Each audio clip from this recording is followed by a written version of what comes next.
Con mucho gusto de saludarte a ti y a toda la gente que nos escucha. Qué bien, a ver, platícanos, ¿cuál es el tema que vas a abordar? Traigo un tema muy interesante, muy importante, un tema que ha estado circulando por las redes sociales, pero no lo suficiente, no lo que debiera, un tema que nos debe interesar a todos, y es que en últimas fechas hemos visto circular por distintos medios información que tiene que ver con la mala práctica de algunos médicos que desempeñan su actividad en el sector público de la salud en nuestro país. Hago énfasis en que son exclusivamente trabajadores de la salud en el ramo público y no en la asistencia privada, porque esto evidencia la intención de exhibir a unos mientras beneficias a otros. Pero ¿con qué objetivo se haría eso?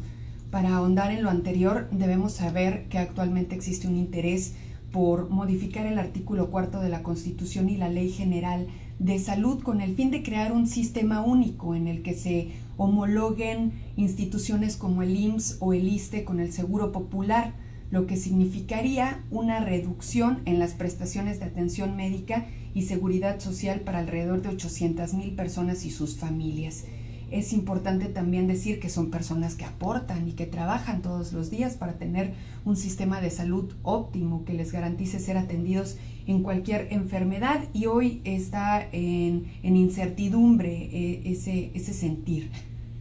Con la unificación de las instituciones de salud pudiéramos pensar que la atención médica se verá fortalecida, y esto puede ser cierto siempre y cuando el padecimiento que presente el paciente se encuentre dentro de una acotada lista que contempla la reforma, pues ya no se atenderán de manera gratuita enfermedades crónicas como la diabetes, el cáncer, padecimientos que requieran diálisis, hipertensión arterial, etc. Los medicamentos, así como las cirugías, ahora tendrán un costo, por ejemplo, mientras las medicinas ahora solo se otorgarán cuando sean enfermedades dentro de un cuadro muy básico como dolores de cabeza, diarrea, gripa.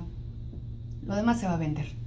Es decir, esta reforma pretende abandonar el esquema en el que el Estado, a través de los impuestos y las cuotas obrero-patronales, aporten el costo médico total de la atención que recibe el paciente en los hospitales públicos, para pasar a un sistema privado en el que ahora el ciudadano deberá pagar directamente a un particular por los servicios de maternidad, de salud, hospitalarios, médicos y de riesgos de trabajo, adquiriendo con alguna empresa privada una póliza de seguros que responda por estos gastos médicos, de tal forma que quien más pague, mejor será atendido.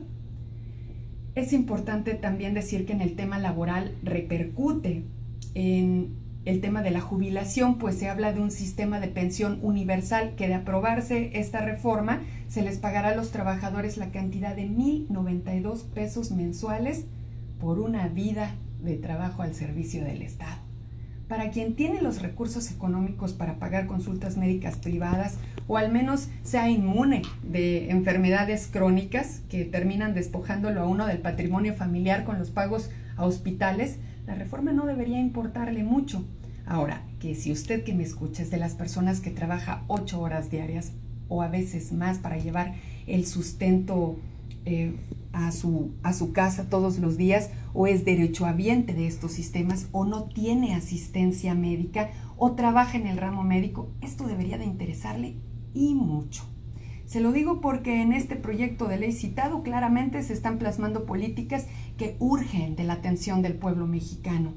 No se distraigan en las redes sociales maldiciendo doctores por sus prácticas clínicas, creyendo que ellos son la causa de las deficiencias del actual sistema de salud, que ha sido saqueado sistemáticamente desde que existe y que aún así cuenta con una de las más completas prestaciones de servicios de salud y de seguridad social en América Latina.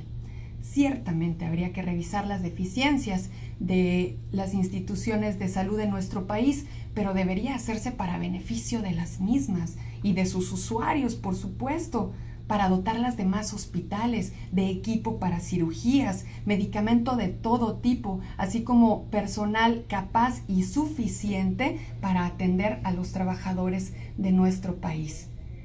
México quiere ver reformas donde se modifiquen el fondo de pensiones vitalicias a los expresidentes de la República y a los magistrados federales, que se les asignen sueldos de profesionistas a los legisladores del país, siempre y cuando lo sean, claro. Y bueno, también nos gustaría tener, por supuesto, leyes incluyentes, donde los sectores de la sociedad tengamos las mismas oportunidades de crecer en nuestra calidad de vida, nunca de verla disminuida. Analice, comparta, comente, platique, difunda esta información y de esta forma participe de manera consciente en los destinos de este país. Este es mi comentario, Alejandro. Muy interesante, bastante interesante.